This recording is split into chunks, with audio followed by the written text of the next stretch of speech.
Hi, what's up, guys? We are living in a time that is filled with so much hustle and bustle, and if we are not careful, we lose sight of what truly matters, and that is our well being, right? And in as much as that is all true, there still lies an opportunity for us to achieve so much transformation, even in the midst of chaos. Let's look at some habits that can enhance how we show up for ourselves, how we are progressing every day, in terms of our career, our personal life, and even other activities that we indulge in. These are just a few life-changing activities that make our life worth living. They are some of the things that are helping me like achieve the life that I want and some of the goals that I have set for myself, and I said they are enabling because I haven't gotten there yet. I'm still learning in the process. So let's look at them. There's no particular order in the list, just as they come, okay? If you haven't subscribed, please make sure to do. We are at 900 subscribers and we can get to 1,000 subscribers. If you haven't, please make sure to do, and let's get on to the video. And the first thing on our list is reading. Guys, this is something I have talked about over and over, and let me tell you, reading is just such a big thing, and it opens your mind in such a big way. And the beauty of it, a lesson that I am carrying with me along the way, is that you are gaining wisdom from so many people that you look up to. You're gaining wisdom that is collected over years and you are building on it. It's actually giving you a head start to life. So reading, for me, it's such a big thing. There's no way you can read books on personal development and remain the same, right? You move to the next level. So reading is such a good thing, and also it gives you an array of vocabularies, because if you're tired of using the same words over and over in your conversation, try reading some books. Yeah. And when I am reading, I usually use my phone dictionary, because there are some words there that are not, like they're just new to me, and using a dictionary makes it easier for me to understand. And one thing that I try to do is look up like 2 to 3 words in a chapter, because again, I don't want to overwhelm myself, because it's not like I'll use all these words at a go. It's one word, maybe I find myself the next conversation I'm having, I'm using it. And the other thing is, when you are putting those words in your vocabulary, list, it becomes easier to understand even someone who might be speaking and share a word that you read somewhere, like you don't look stranded. You actually know what they are talking about. So that's the other beauty of reading. Think about that. Another life-changing habit is saving. Guys, I'm talking about saving money. I'm not a financial expert, but I believe saving is one of the places to start to achieve money freedom or financial freedom, right? It's the saving habit that gets you started on things like investments. You have to start somewhere. Surely we cannot eat all that we get. We have to save and watch it become greater, like our saving fund grows, and you can use that money even to invest in something else, right? That's where you start with the saving. It's a simple habit. It's like a foundational habit when it comes to money freedom, I believe. In case you're not familiar with the story of Joseph from the Bible, Joseph interprets a dream that the Pharaoh had. And the interpretation was that there would be 7 years of plenty and 7 years of famine in the land of Egypt, right? So this dream was basically talking about a drought that would strike the land. And Joseph sees that, and he's able to bring wisdom to it and advises the king and tells him, what you need to do is save, when those 7 years of plenty come, save as much as you can that will be used in the later years, like the years of lack. And that's exactly what they did. And imagine, Egypt became a place of refuge for people. That's how even the other family, like people end up coming to Egypt. That's how even the other family of Joseph, the rest of the family comes to Egypt. But the point is saving. It's because of that saving that Egypt became the saving hope for the people. Yeah. It acted as a place of comfort. It gave people food, and the beauty of it is that they were able to, get money out of it, because they sold the food they had saved. Yeah, they sold it to people, so they got money from the food they had saved. That's what saving does for us. It helps us manage crises and emergencies. The third habit is to show up despite the fear. Guys, I've listened to a ton of interviews with these prominent people, and just hearing the question asked of how they are able to get to where they are, how they have gotten to where they are, how they have achieved what they have achieved. And the constant answer they give is they do it afraid, they do it without even knowing what they are supposed to do. They get into businesses without knowing the next step. But maybe the idea is clear where they are going, but how they get there, truly they have no idea. All they know is that they need to keep showing up for this business. Maybe they are just passionate about it and they keep showing up. You listen to people who are speakers or just great people that you admire, and during the interviews they say the same thing. For them, they do it afraid. They don't know even how the next thing will look like. Whenever they are needed to step up on stage and share something, like their heart is in the stomach because of how anxious they are, but they do it anyway. And that is my challenge to us, you guys. You are no exception. What is that thing that you want to start? Think about it and do it afraid. Imagine there's no formula. You just have to do it. You have to desire it so deeply and just show up. And as you show up, the steps become clearer and clearer as you go. And probably it doesn't get easier because, again, you listen to someone who has been a speaker for years and they still say that they feel the same anxiety whenever they have to show up on stage, only that now they know how to manage it. So it's just doing it despite the fear that you are feeling. The next habit is healthy eating. You guys, I am a work in progress in this area. Let me tell you, when I think of health-related issues, it really bothers me. Issues that come because of dietary habits, that really, really bothers me. And the reason that happens is that we all have callings. God has put in us so much more. You have something inside of you that you're supposed to deliver to the world.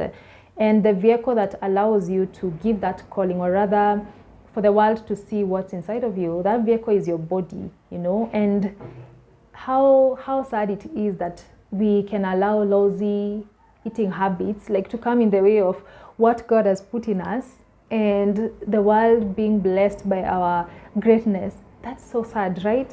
And that's why it really bothers me. And my challenge to us is show up in the best way when it comes to your eating habits, because when you do it in a better way, when you eat healthy foods, you get to sustain this vehicle, this body that will be used, to go and travel the world and speak and bring change to the lives of people and do amazing things. You cannot do that if your body is not okay. So please take care of your bodies, invest in good foods, and just do what you can. Do what you can to make sure your body is healthy in terms of food. The next habit is to practice gratitude.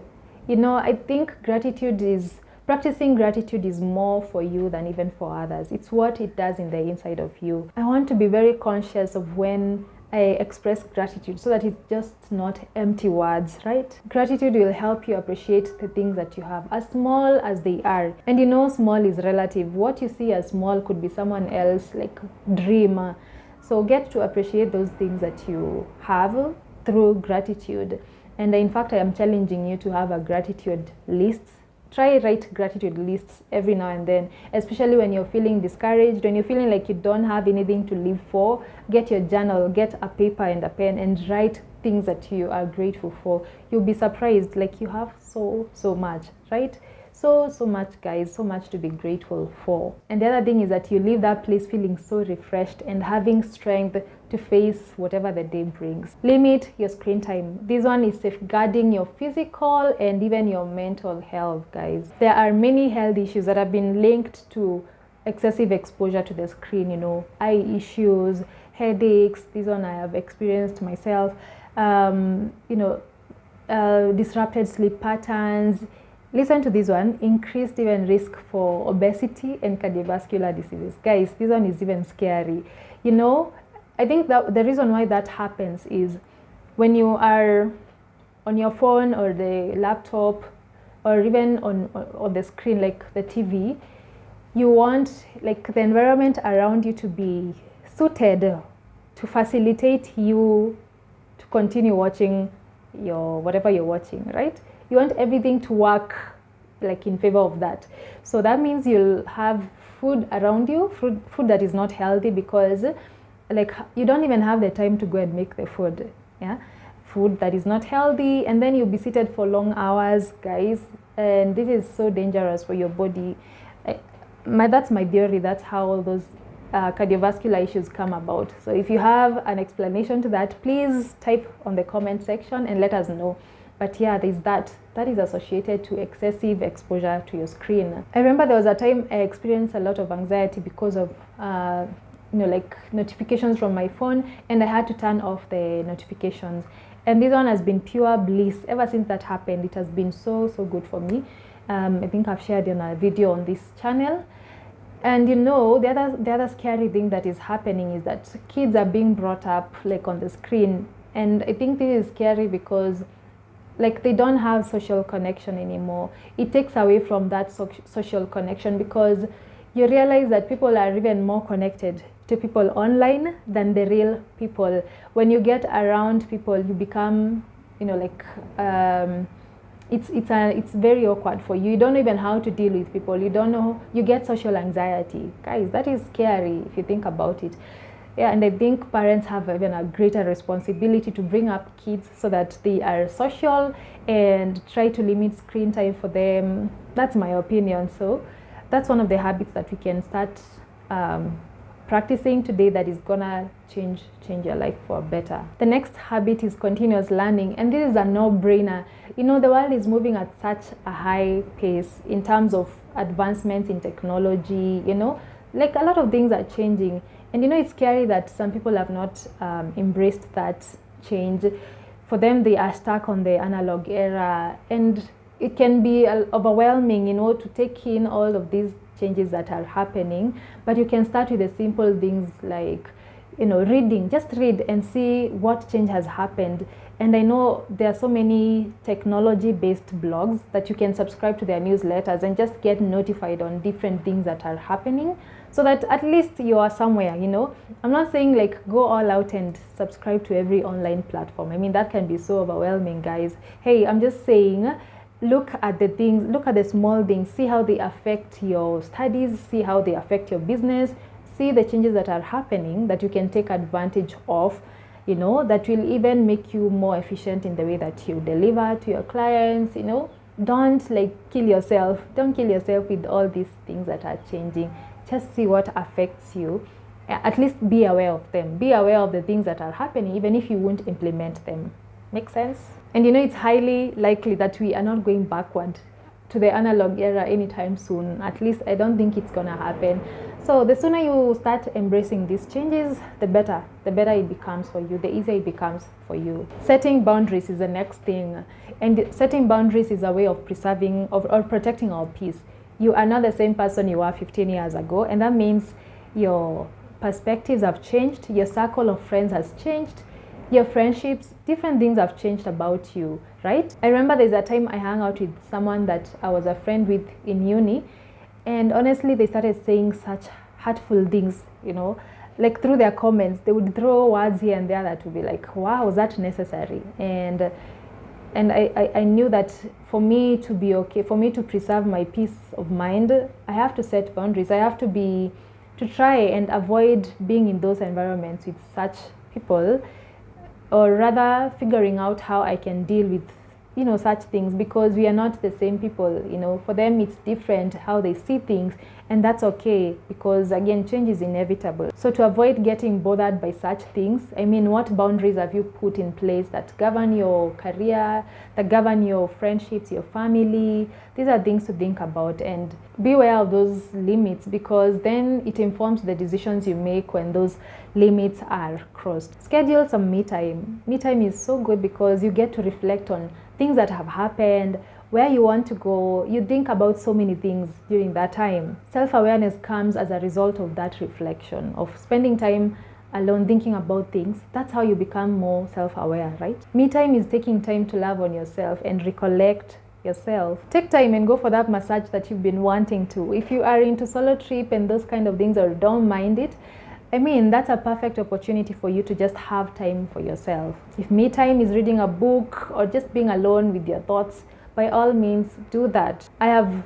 heard of new moms that go to their bedroom and shut the door, and they don't want to be bothered by anything that is around motherhood because they want to be on their own. And being by yourself or having that me time helps you show up better for yourself and the people around you in a more productive and healthy way. So those are some of the advantages of having your me time. Irrespective of what stage of life you are in, take some me time. Invest in quality friendships. I'm sure you've heard it's not a matter of how many friends you have, but like the value of those friendships, that small circle that you have, right? There's no need to break your back, pouring into friendships that are not pouring back to you. I mean, we have so much to think about, and I know that friendship is work, you guys. So why would I want to burden myself with friendships that are not pouring into me? It's not a call to cut off friendships, but just to direct your energy to the kind of friendships that are nurturing you, that are pushing you towards where you want to be. There's someone that I was just sharing some of my dreams and desires with them, and I could see zero engagement. Like they are not even, they are not there at all. And it's okay because, they are processing their own things. They are not seeing it the way I'm seeing it. So like just gauge your friendships and know this one is pouring into me. I can actually invest my energy into this. I won't cut off other people because they are not, but I'll be more wise with where I direct my energy. Embrace imperfection. Guys, this is a very fresh lesson for me because I am a recovering perfectionist.